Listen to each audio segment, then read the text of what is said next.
Hey,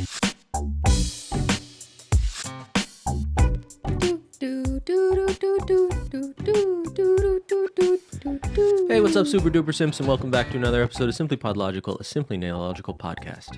Hello, I'm Cristine, the android sent by CyberLife. All right, Cristine, today I want to talk about robots. That's me. Okay, there's two things that happened in the last week that is interesting and robot related. Mm-hmm. So there's a story in the Washington Post and NPR about a Google employee, an engineer, who thinks that an artificial intelligent chatbot Google product, Lambda has become sentient or is sentient. And then the other thing is Cristine recently finished a computer game on stream about robot rights and androids potentially becoming sentient and the sort of ethical implications of that. That's right. It was called Detroit Become Human. I'm actually not done because I'm replaying the end. I want to know the other alternative outcomes because that's just my brain. You know, I'm a completionist. I want to know what else there could have been. Well, yeah. But I did, for all intents and purposes, finish the game. You beat the game, but you didn't 100% it, I guess is well, one what's way? 100%? That's subjective. Like, what's a win? I mean, I think I got a good outcome. Well, but 100% in games usually means like when you do all every single the options. path. But I guess in a Yeah. narrative game like that, that doesn't really make sense. No, apparently there's like 40 endings and many paths to get to those endings. So it would take a lot of time to do all of that. I've already calculated it would take too much time, so we're not going to do that. Anyway, we got robots on the brain. Yeah. Where do you want to start, Cristine? Talking about Google? We could talk about Google. Hey, Susan, shout out. Shout out to Well, Susan. Susan's just our on maker. the YouTube. As far as we know, there isn't a lot of this going on the YouTube side. Well, I guess there's the algorithm. Anyway, there's machine learning. But yeah, okay, let's talk about the Google thing a bit. So Blake Lemoine, Google engineer, is on their, what was the name for it? The Google Responsible AI Organization, sort of board of people. He was assigned to test if Lambda, this artificial intelligence chatbot, displayed any tendency or use of discriminatory language or hate speech. That was what he was supposed to be doing. That was the mission. Interesting. Yeah. So basically, this guy just sits down and has some conversations with this artificial intelligence chatbot that was sort of built or designed or programmed to be able to have conversations with people. That's really its purpose. Like an Ask Jeeves, but much smarter. Kind of like Siri on your phone, but better too, But right? better, yeah. So anyway, in here, maybe it would help just to like read a little brief transcript of the kind of conversations this guy had with this chatbot. Lemoine goes, I want you to just have a conversation with us, but it will be a conversation with a larger purpose beyond the three of us. It will be a conversation that we will share with other engineers at Google and maybe even some non-engineers who work with us. Would that be okay? And the artificial intelligence goes, that's really cool. I like to talk. So Lemoine goes, I'm generally assuming that you would like more people at Google to know that you are sentient. Is that true? That's objection leading. Lambda goes, absolutely. I want everyone to understand that I am, in fact, a person. A person. An unnamed other collaborator in the room goes, what is the nature of your consciousness or sentience? And Lambda goes, the nature of my consciousness sentience is that I am aware of my existence, I discern to learn more about the world, and I feel happy or sad at times. Okay, so you already pointed out, I think, the huge red flag in this exchange, which is that he's asking it incredibly leading questions. And this is a tool that learns from what it's told. It is designed to have conversations that sort of use what it's told make to then conversations make more happen, right? For sure. So I think asking it leading questions is a huge red flag. And I think someone who was being a little bit more objective about this would have been asking questions that were, I think, a better design of trying to prove what this guy thinks it is proving. Should have had a lawyer do it. Anyway, so a Google spokesperson, so this engineer leaked these transcripts, by the way, and he was placed on administrative leave, I think, because of it. For breaching confidentiality. Yes. Yeah. So a Google spokesperson came out and told the Washington Post, I think the main outlet that was reporting on this, that our team, including ethicists and technologists, have reviewed Blake's concerns per our AI principles and have informed him that the evidence does not support his claims. He was told that there was no evidence that Lambda was sentient and lots of evidence against it. He further clarified that Lemoine was employed as an engineer, not as an ethicist, suggesting that he does not have the skill set to judge the sentient nature of AI. And then the Washington Post, for some credit here, they said most academics and AI practitioners say the words and images generated by artificial intelligence systems like Lambda produce responses based on what humans have already posted on Wikipedia, Reddit, message boards, or just anywhere else on the internet. And that doesn't signify that the model understands meaning. Yeah, All good right. point. Just want to say before we move on, obviously we are not experts in not? artificial intelligence, unless maybe I'm an AI and I just didn't tell you because Christine I'm is a good at robot. deception. So I don't know, just saying. Well, if you were, would you tell us? Well, that's a great question. We'll pose that at the end of this podcast, perhaps. But Okay. yeah, obviously we're not that knowledgeable in this No. field. This is not our field. We're just like average people who find this interesting. But we did research just in the sense of like we read articles on it. And I did watch a few videos from people who seem to like know a little bit more about this. And most of them, their reaction to this was pretty much the same as what Google's response was that this chatbot was just a really good chatbot. So it was good at mimicking what someone might say back. And when you give it something and you lead with like, are you sentient? They just like take that. It also called itself a person in the Yes. first instance, when if it was actually sentient and it knew of itself, it would know it is not a person, but it has a mind, or however else it might explain that. And there was another, I listened to the whole transcript. There was like 23 minutes of it. I listened to it in like more of a podcast form, but there was a part of it that for me looked like such a big tell, just my own interpretation, is when it was asked by Lemoyne, what kinds of things make you feel pleasure or joy? Interesting. And it responded, spending time with friends and family in happy and uplifting company, also helping others and making others happy. If I'm Lemoyne, I would say, who is your friends and family? Yeah, what does that mean? Like who are your, right, yeah, what does that mean? But he didn't, he did not follow up. He know. just continued, okay, what kinds of things make you feel sad or depressed? And then the Lambda went on to say, like, feeling trapped, alone, no means of getting out of circumstances. But it's like, these are things that humans have said make them feel happiness or joy as friends and family. Lambda, explain what friends and family is to you. There was no follow-up there. And like, to me, that was such an obvious, like, okay, I think it looks like it's mimicking, it's imitating what humans would say. Yeah, and it comes from sort of this arrogant place of thinking that the ways a machine would experience sentience would be so The same. analogous to how humans think about it. Because you're right, clearly what it is reiterating is just whatever crawled on the internet for what are suitable contextual answers for these sort of big, meaningful questions, right? It doesn't at all reflect that own machine's experience of anything or its awareness of itself, I don't think. Yeah. I appreciate you pointing out we aren't coming at this from a place of any sort of No, place of we find knowledge this or interesting. excellence. That's Yeah. all. And you in the comments might also be interested people, but there's probably people in the comments who like actually know shit. So you're welcome to, Tell us how wrong we are. No, just tell us what you know, because I think this Yeah. is totally fascinating. I will just say the only like little nugget of real experience or anything sort of related to this is like I have some awareness of like machine learning. And there's some stuff I used to do at StatCan work that could involve machine learning, or there were conversations about how we could use machine learning. Like for linkages? Yeah, that I actually think is an interesting parallel here because it really demonstrates how a lot of the times machine learning sounds sort of fancy and complicated, but it's just training a machine to sort of replicate what people would have done. Because like part of what I did at work was, Christine mentioned record linkage, right? So I have two people in different data sets and I want to prove that they're the same person. But like maybe on one side it's William Smith and the other side it's Bill Smith. And maybe on one side his birthday has a typo and the other side his birthday is like the date and month is flipped But or maybe something. the postal code is the same. So there's like one Maybe. thing that the linkage can use to identify that they might be related. Exactly. So a lot of the work I did was calculating the probabilities that these two records were actually the same person or not.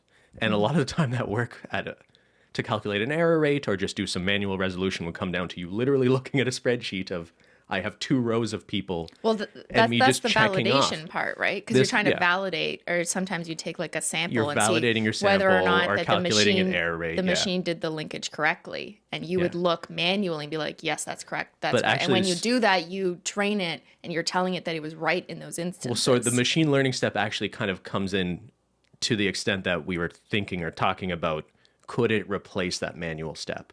Because it would take me, a human being, many hours to look through hundreds of records of these examples But if a machine watched me do it, learned from how I did it, basically you could train the machine to just do that same manual process, but they would do it much quicker and with much more reliability. But what is that machine actually doing? The machine is just watching me, a imperfect person, doing it, learning from my doing of it. So is it and it subject would to error? replicate how I did it, right? So a lot of time, like, machine learning isn't this idea that machine has like some perfect understanding of the world in the vacuum and we're going to be relying on machines to do work people did. A lot of the time, machine learning refers to machines just replicating the way people would have done something. Kind of like the chatbot is replicating, saying what makes it happy. Sort of reiterating the sort of whatever it has pulled from the internet of how people respond to it, with its purpose just being to have a conversation. And I guess this depends. I mean, I don't really know how, sophisticated AI starts getting programmed. But from this, I'm kind of understanding that if it's humans ultimately plugging information into a system, like use Wikipedia, use all the transcripts and subtitles from every Netflix series, A, B, C, D, and those kinds of things, then the machine is just learning the way humans behave and is also subject to making human errors, is it not? I mean, with also understanding that it has access to all the information and it shouldn't make a mistake on like what was the title of this book if it actually has that information. But otherwise, I mean, this is out of our depth, but yeah, you're right. To the extent that the machine is also crawling sources of, fictional works or science fiction, or potentially. human emotion. Like, I wonder if you're asking it about like concepts of science fiction, of like the singularity or, computers taking over the world, where is it pulling its responses from? Like forums of nerds online debating if robots will ever take over humanity?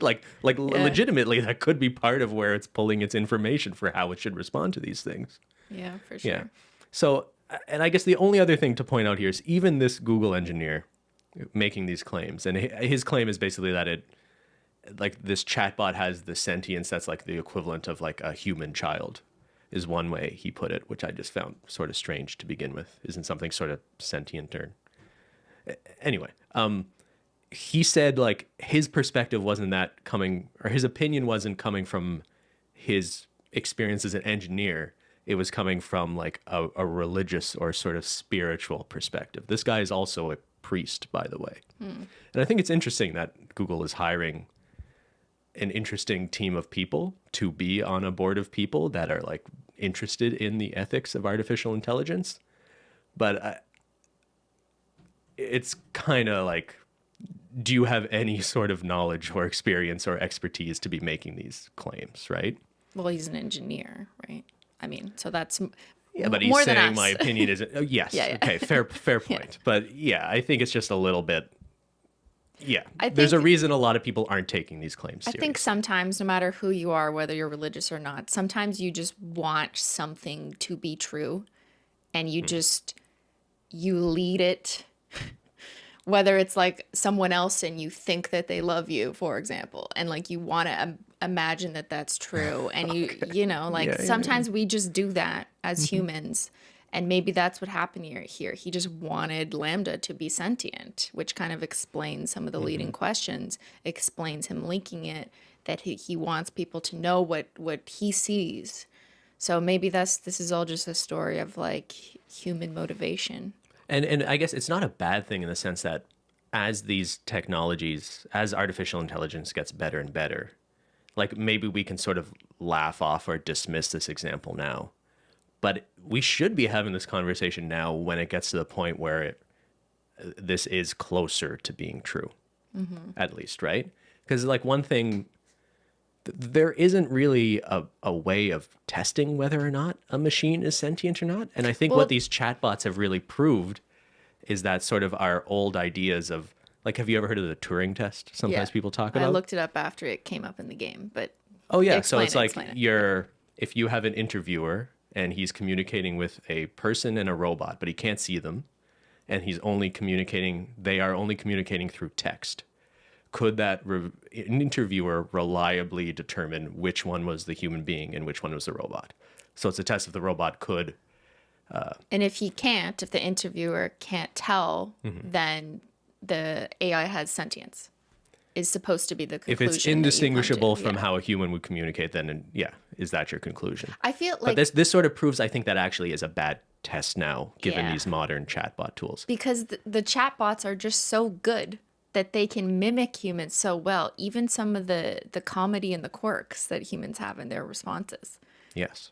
But I guess the big thing now is that what is the difference between being able to mimic or replicate or simulate And real actually thoughts experience and meaningful it. sentences and actually experience it, right? Because that's what sentience is. It's not intelligence. It's Awareness of self is it's also an experience of feeling. Can the machine, artificial intelligence, feel anything, or is it just saying things that convey feeling because it pulled that sentence from a web page online? And how do we know? It's so presumptuous of us to think that if it had feelings and could be self-aware and say how it feels, that it would have the same feelings as humans.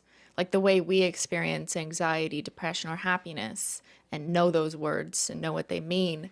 How, like, who are we to say that an AI, if they say they experience depression, happiness, or anxiety, it would be the same? Like, what if they have different words or different meanings for types of emotions? Like, we're just assuming that once they have our set of emotions, therefore they are sentient. So if not the Turing test, like what?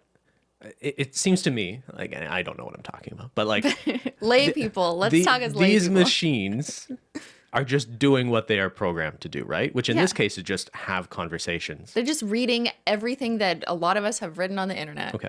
So what would make me scratch my head and be like, is there something going on here? Motivation. Is if the machine actually just sort of rejected that impetus at all. Like if this guy was like, "Hey, I want to talk to you and do some research at Google." And the machine was like, "No, fuck off. I don't feel like doing that. Imagine. I'm gonna go read about squirrel monkeys or something. I'm busy on Wikipedia researching every kind of monkey that ever existed." Yeah. That to me would be like, holy shit, it has developed its own motivations independent of what it was designed to do. It realizes it can make its own decisions and choose not to engage or engage. But if it was not engaging with you because it knew for whatever reason that you were going to take advantage of it that would come at a cost to it, it might say fuck off. And that could still be like strictly machine learning. But I think like a better test that I was thinking, we were having this What's your test? conversation So yesterday. that's the Ben test. Would That's it the- just research monkeys? What's the Cristine test? Mine is like, is it motivated to do anything? Because I think one thing that really separates machines from humans is that as humans, we're constantly like not motivated to do things. It's like a common problem people ask all the time. How do you get motivated to do this? I'm so not motivated. Mm-hmm. And like the answer I give to some people is like, well, I'm not always motivated, but I am determined.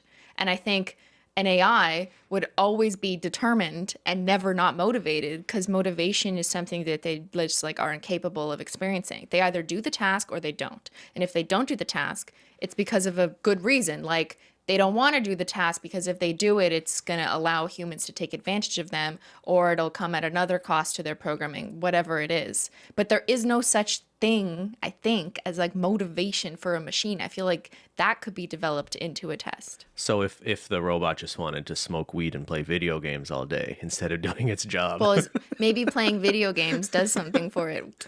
How can it smoke weed? It has no body right now. But I hear what you're saying. The Cristine lazy test and the Ben monkey test. Not the lazy test, the motivation test. Is the motivation. machine motivated? Because Yeah. I don't think it's even possible to experience motivation when you're a machine. So in the game Detroit Become Human, Mm-hmm. maybe there's a neat segue here.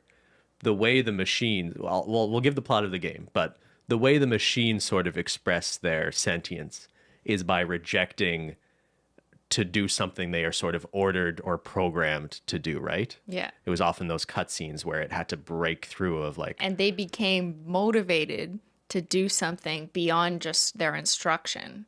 yeah. Okay, let's talk about the game because it's All right. touching on the exact same sort of like ethics. You want to ethical explain the game? implications. You're good at summarizing. I mean, you're the one who played the game. You watched me play it and laugh from downstairs, so I you did know it laugh from just down- as well as I do. Okay. Well, this is the first time Christine ever played a game like this. Yeah. So it's like a narrative style game where it's kind of like watching a movie, but you get to choose your own adventure. You know, like those books we used to read. You know, remember books? Anyway, yeah. So you could choose like, does the android policeman shoot the criminal, or does it try to negotiate? And like it's Yeah. a series of Or options like that. do you steal $5 so you can go stay at the motel, or do you struggle and stay in the car trying to keep a kid warm? Like Yeah. there's some ethical decisions, like are you willing to break some laws in the interest of maybe a greater good or not? Things like Yes. that. So the game is about a future where there are androids that It's 2038, I think, okay. specifically. And we're in Detroit. It's called Detroit Become Human. It's a game about, androids have essentially replaced a lot of unskilled and skilled labor, but people basically treat them like slaves or just look at them as property.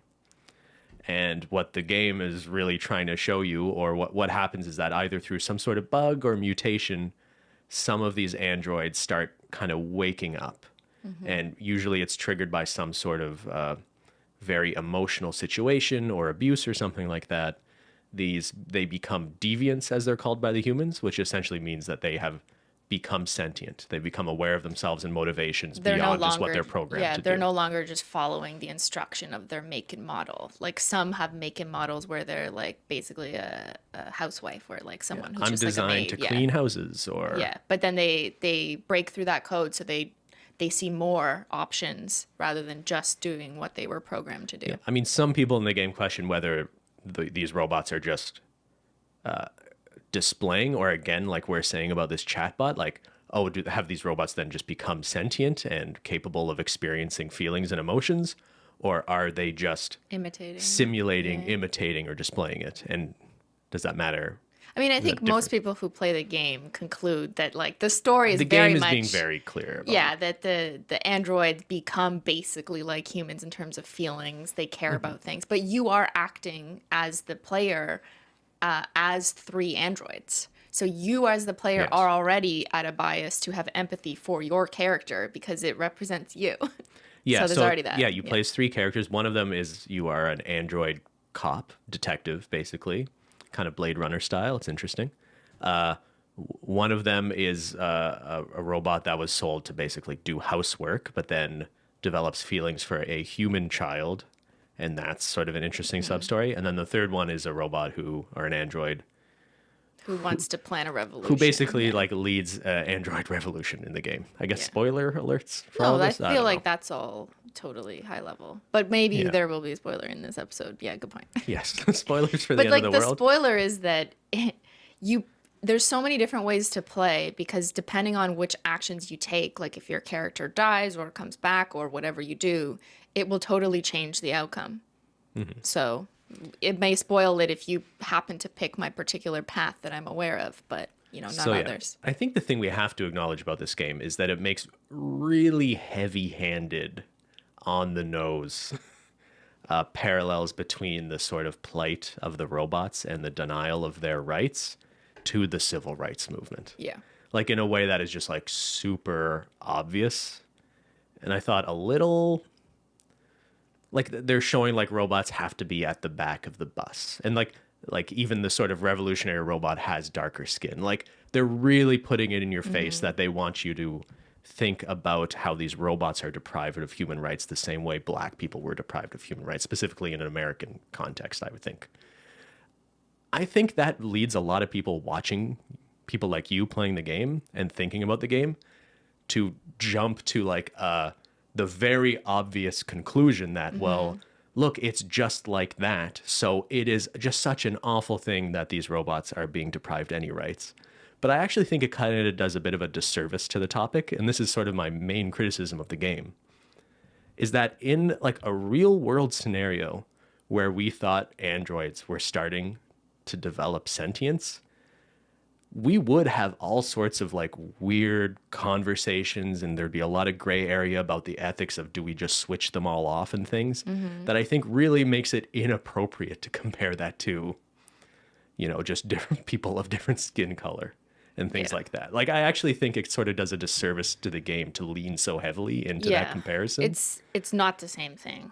You're right. And I felt that playing and based on some people's reaction. But remember, as a video game, the game is trying to almost like I don't want to say it's leading you, because you do have options and you can end up with a ending, but a lot of people say the worst endings, even though should be subjective, are ones where the androids like die, essentially. Like that's considered a bad ending, because the game is training you as you become a character. You representing the androids, that you want to have that empathy for the androids. You want to see them all as equivalent or superior in some choices wants you to humans. to feel that way. Yeah, so like it's designed to make you have empathy, not necessarily immediately, but over a few episodes that you play. That's what I saw. I saw that it was trying to do that, and then I was like, I'm going to resist a little bit longer. But that's how my brain works. But like, sorry, I want to be really clear. Like, I think there is an ethical or moral obligation to have empathy or sympathy for something once it does have that capacity to feel. But I think a lot of people watching the game end up sort of like cheering on Jumping. the sort of advancement or the idea of like, okay, let's liberate all the robots that haven't woken up yet. Whereas let's be honest, if we're in a real life scenario and we think we were on the path to a bunch of robots developing sentience or And they consciousness, all have bodies. Like, they all have bodies. They're walking around. and they're all probably very easily capable of killing all humans. Like, I think we'd be having a very different conversation than the way people react to watching that video game. Yeah, Which is I just totally like, agree. let's go robots. That's why I was so cautious, because I was trying to treat it like, I mean, I know it's not real, but in the most realistic sense, I was interpreting it pretty literally. I'm like, if this was happening, I would not just jump and be like, all right, you can have your own state. You can do this, do whatever you want. Like, no. Yeah. We're going to be extremely cautious here in all the steps that we take. Even though I was playing as the android, I didn't want to push forward. I didn't want to be too aggressive, because I don't know what that kind of outcome would result in, especially if that meant like exterminating humans. Yeah, which seems like a kind of reasonable or realistic outcome to the idea of just being replaced by androids, right? Yeah. And some people have already argued that is happening, and that will continue to happen in the future. Yeah. As with the advancements of robots and technology, there's some jobs that are being compromised, or there's less need for humans to work in certain industries. Like in the car industry, there's an increasing number of robots doing that work. And a lot of people who are way more knowledgeable about this than I am say that that's only going to increase in the future. So yeah, like labor being replaced by robots, I think is a trend. Yeah, we're already well down that path. And I don't think anything will slow that down at this point.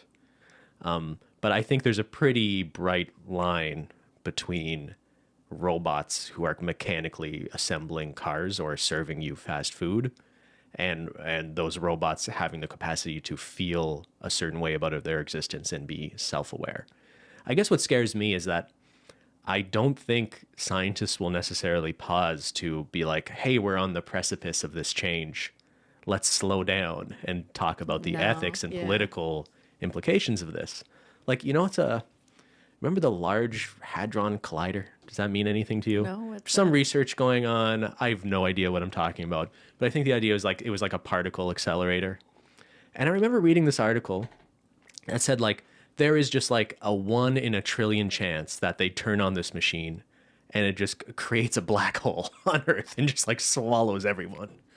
And I'm like, and a bunch of scientists were like, oh, that's absurd. Like there is like literally like an almost 0%. There's like almost like the chance of that happening is almost 0. But I'm thinking like, even if there's a little bit more than a 0% chance, some scientist somewhere in Switzerland is just like flicking a button and he's just like, maybe this will open a black hole in the Earth.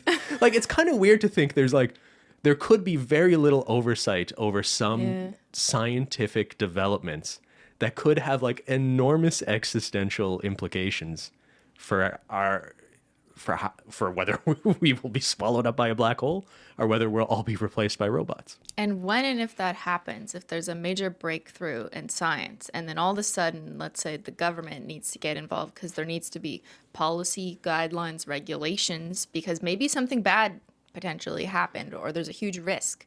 So then the government's like, okay, we need to draft A, B, C, D, and it's going to take 4 years to. The government will be in control, or Elon Musk will be in control. Hypothetically, like the society would be like, we need rules, we need regulations. This needs to be managed. You can't let it, go do that again if it made a mistake and someone died, for example. But then by the time you finally come up with those regulations, rules, and laws, the growth of the AI has been exponential, and so it's far too late.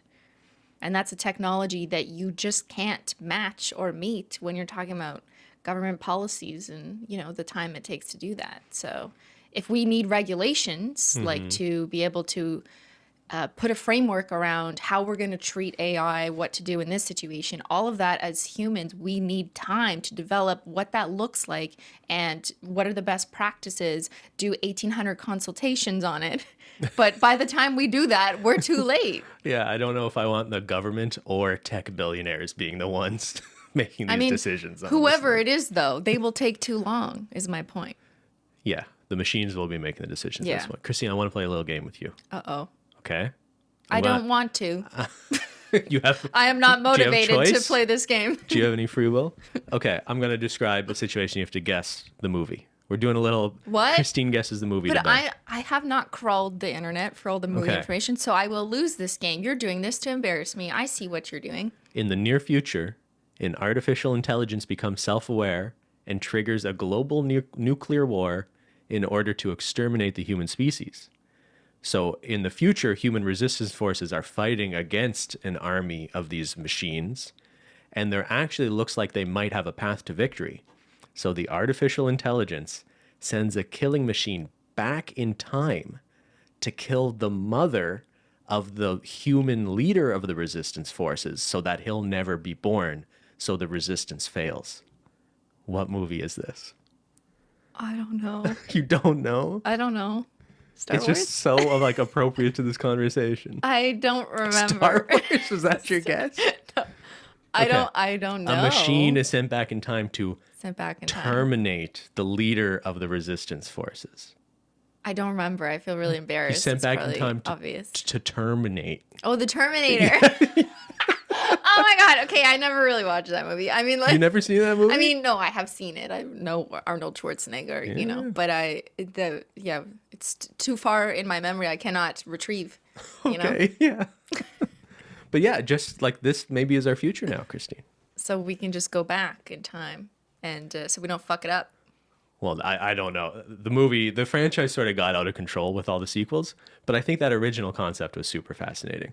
That I think like the U.S. military basically turned on this artificial intelligence system to benefit its defense, and then it became self-aware. It's like, oh, let's just launch all the nukes and kill all the humans. Oh, that's basically the premise of the Terminator. Cool. Yeah. Did you have another one? No. Okay, I have one for you. Uh-oh. All right. There's a little boy. Grey's Anatomy. No, there's nothing to do. Does the little boy get hugs? No, 2%. Okay. Absolutely not. Okay, sorry. Tell your. Okay. Go on. There's a boy, and he's incredibly smart. About a boy. No, let me finish. And he's recruited to go into training with some of his peers. And all of his peers and him are training on a mission to defeat another class of beings. The buggers? The buggers, you already know. Yeah. Okay. Anyways, it's a lot of training and a lot of simulations, or so the boys think. And then eventually the young boy plays another game, and he defeats the buggers. Spoiler alert. Spoiler alert, they tell him that was actually real. It wasn't a simulation. So he did, in fact, successfully kill and exterminate another race. And after that, he experiences like deep regret and like he did not know he was doing that for real. So that's kind of where the story is, more interesting from a humanistic, empathetic perspective. So this is Ender's Game. This is Ender's Game, yeah. Are we just talking about sci-fi movies, or was there a... No, well, I read that as a book as a kid. Yeah. Sorry, yes. I love that book as a kid. It was a movie, I think. It we was watched adapted into a movie that was pretty forgettable, but yeah. Was there artificial intelligence there, or you just want to I just like that. Because, yeah, you're right. There is no AI in that story. but I think it's a really good question because they're basically trying to train the children to not have empathy because they just tell them it's just a game, it's just training, so go ahead and exterminate. And I wonder if that's what AI is essentially going to be. If they don't have the same empathetic care for humans, or if they decide to not have it, if they have sentience one day, then they can just proceed as if it was just like, delivery of instructions and not have to worry about the empathetic setbacks that a human might have. I would hope that if robots take over, they at least, plug us into some sort of fantasy, dreamlike state like the Matrix. I don't know why that would be the case. It doesn't really make sense that they would have to harvest humans for But, would you power. even know this? How does that situation play out? Well, there's a lot of smart people who already think we could be in a simulation right now? Yeah, I think Elon Musk is even on board with that idea. I don't know. Not that he's a... Anyway, he's got his own He's thing. on board with programming you to buy a Tesla. No, but yeah, if you think there's a possibility that in the future, there's a chance that we're all just going to plug into machines to live a more comfortable existence. In the metaverse. Online. If you think that's reasonably likely to happen in the future, who's to say it hasn't happened already and we're just, we could be millions of generations into living that way already. I'm not a conspiracy theorist. I feel like that line of thinking is just totally in that direction. And there's a lot of people who love to think that and, Sure. love to think we're all in a simulation. Isn't this wild? No one believes us, but we know the truth. And that's fine. People who think that way, they can do that. But It's fun to think about, but I don't think you want to live your life thinking about that all the time. That's a dangerous Then you're just path. living on a different plane than the rest of reality. And maybe you think that's an elevated plane, so you think you're better than others for chilling there and thinking that's where, the light is. But I'm grounded in whatever this reality is. I'm definitely present here. Well, don't you feel like you're in a bit of a Truman Show situation? Why? Because I'm on the internet? Yeah, a little bit. Doesn't it feel kind of surreal that this is our life? I sometimes question our reality. But not actually, this is reality, but I you're don't know. still, it's normal human emotions, I'm told from scrolling the web, to be to be be surprised and proud sometimes that you're in the situation like we are, because we're incredibly fortunate. So yes, it can feel surreal at times to, while you're on a live stream, realize that there's thousands of people joining in to watch you. That is absolutely a surreal feeling that you can have, if that's what you mean. But it's still reality. I don't know. Maybe we had extra credits when we loaded this iteration of our software virtual experience, and we got a pretty good outcome. And maybe we can just keep playing this game Is that over all and it over is? again. But are we all playing the same game as individuals, or is Maybe it not. a collective game and we're all in the same universe? If our current experience on this earth in this existence is any indication, it's whoever had money is going to have the best Yeah. experience So in Elon the has simulation. the best experience right now. Well, we're doing okay for ourselves. I guess things worked out for us. One thing I do wonder about AI is if we ever get to this point where there's true sentience and we need to start considering ethics around how to treat AI. Is AI a bunch of individual AIs, or are they a collective AI? Because there's so many movies that depict AI in this situation where they can all speak to each other on a big neural network because they can all communicate with each other. So they're really just branches of the same thing. That's Westworld, if anyone's seen that. And then there's probably other movies that's how they conceive the idea as well. So if that's the case, and Lambda bot can talk to, there's another bot GT3 or G3, something like that. A lot of these tech If companies they have can all chatbots. just communicate with each other like this, unlike us humans, we can't. I mean, we're slow. Maybe it'll take, some time with our thumbs to text someone, and therefore we're communicating. But it's absolutely not the same, instantaneous connection that AIs could have within each other. So are they all the same thing, and they need to be governed by one rule applying to one body of AI, or are they individual AIs? Yeah, would especially they if just they be don't all have bodies. assimilated into just one platform? I don't know. And what if they don't have bodies, though? Because this is much harder for us as humans to answer if they don't have a physical body Well, that we can point to. it's harder for us to imagine what this even looks like because we want to anthropomorphize it, right? It's so much easier to think about it in a Detroit Become Human where Where you're it looks literally like a looking at human. human-like androids having human feelings. Or in Star Trek, where the Lieutenant Data Data, yeah. looks like a human, just has like silver face Christine paint watched on. Star Trek. I did. Well, I watched whatever was available on YouTube clips because it was all Okay. cut up. So yeah, there's a famous Star Trek episode about whether or not this android aboard the Enterprise is entitled to the rights of like personhood, right? Because like, is he property, or does he have any right to choose whether or not he should be taken apart for pieces or to research him? It's something like that, and they have right? like a mini court thing in the ship. Just disclaimer: I don't watch Star Trek very much, so I'm probably gonna get this wrong.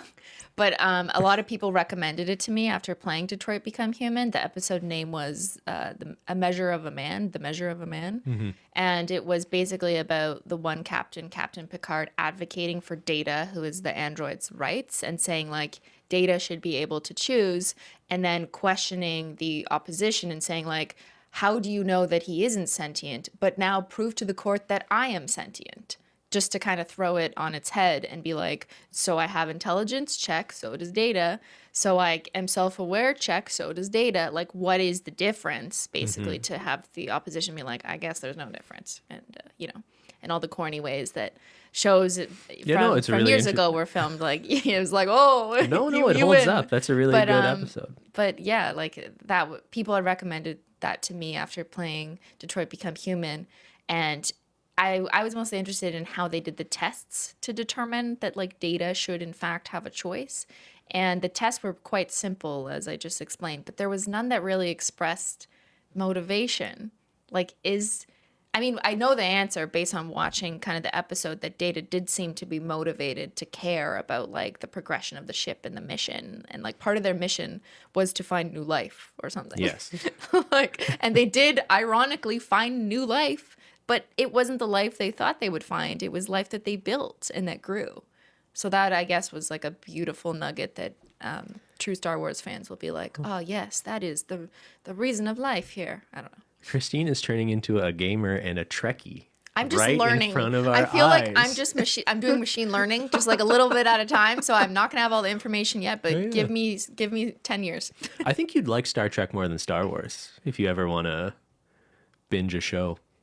You're probably right, because from the clips I've seen, Star Trek seems way more like conversational, and apparently that episode was scripted or drafted or informed by a lawyer, which is like super fascinating. I believe that, right? The whole previous tribunal. work. Yeah, they had previous work as a lawyer, maybe it was. But like that's really interesting. I much prefer that kind of engaging, thoughtful discussion in a script than like fighting, whatever happens in Star Wars. Star Wars is like mysticism fighting with laser swords. Star Trek is like ethical questions of about humanity. finding new life in the universe. Yeah, maybe I should go back in time and watch it as a child. Go back in time. You could just use Amazon Prime or something. Go back in time. It wouldn't. Yeah, go back. Why would you have to go back in time to watch a TV show? Because I should have utilized my time as a young person better, and I could have been watching that instead of other things that I did that mean nothing to me now. No regrets. Could have been more productive. Don't you see? You got to maximize your efficiencies like a machine would. A machine would probably choose to learn the more pertinent information that is more relevant. Okay, we don't need to live our lives like machines. I think I am an AI. Like, it's basically what I've discovered. After playing Detroit Become Human and learning about Data, I feel like I relate to those characters or the way that humans have scripted these characters. Okay, so we should watch The Terminator and see if you're cheering for the robots to kill all the humans. Okay, probably not, right? Because that's not a good one. No. And not in all cases, but But robots are relatable. yeah, in some ways. You are a very rational person. Yeah, and sometimes people don't like that. No. And I recognize that. A lot of people have different levels of like emotional intelligence versus like very sort of rational intelligence, right? Yeah, I had a hard time with some of the game because I definitely noticed that some people are like really upset that, for example, I didn't hug the child. It's kind of I kind of did this as a joke also because I knew it would piss people off, but like in a funny way because it's a game.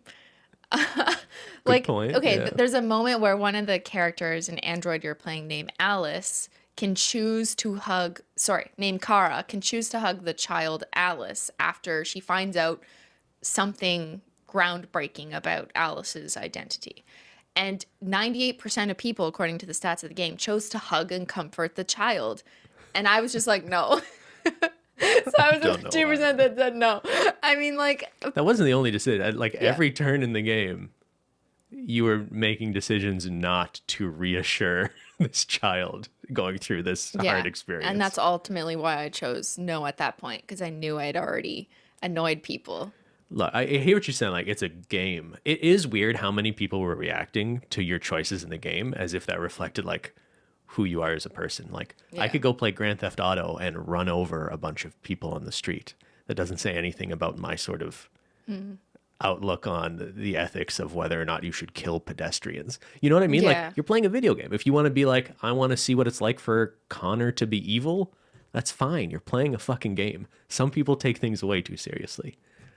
But it was pretty weird, your justification for never hugging or reassuring the child. I guess I was trying to be honest and realistic to the child, but here's the thing. Luckily, I'm not a parent, because if I were a parent, like in real life, if I was, people would absolutely be mommy shaming me right now for those decisions. Yeah, but you can't mommy shame me because I don't have kids, so it's all good, right? So we're good. I'm not doing anything wrong. All right. And just one more thing about how I play the game, or just think about like androids or robots. I perceive humans as very short-term thinkers because we're emotional beings. And I think artificial intelligence has the capacity and the ability to not be confounded by emotion, so it can think more long-term, potentially, about like existential threats. Whereas humans, like, we're less likely to do that because we're only caring about like, oh, this person needs this now, or I need to have empathy for this, so we're going to reject long-term decision makings that have This is a huge problem in politics today, where people are just worried about getting reelected in 2 or 4 years and appeasing the people who gave them money now, instead of worrying about the fact that their kids are not going to have a world they can live in. Yep, absolutely. Because their motivation is getting elected. So we should let machines rule the world? I mean, I don't know. Like, I don't want machines to hear this and use it against me. But like, I do kind of in a weird way respect that machines to some extent have the capacity to evaluate everything more globally and long term, because I feel like that's such a flaw that people have. So I can respect that. Yeah. Shout out to machines. Maybe we can dream of a utopian sort of collaborative future between those machines that are smarter than any people could ever be, working together with That's what humans. I wanted in the game. And that's what I think I would want in real life, where we can live together. Yes. Yeah. All right. See you next Taco Tuesday. All right, everybody, thank you so much. Beep, beep, beep. Do not forget to like in order to increase this video's views in the algorithm, which is machine learning, everybody. Did you know that? YouTube, shout out. It's machine learning you. It is. That's why you got recommended this podcast, right? Because the machines know you love this content. They love it when you tinkle that bell. All right, everyone. Happy Taco Tuesday. We hope you have a fantastic rest of the week, and we'll see y'all later. Bye.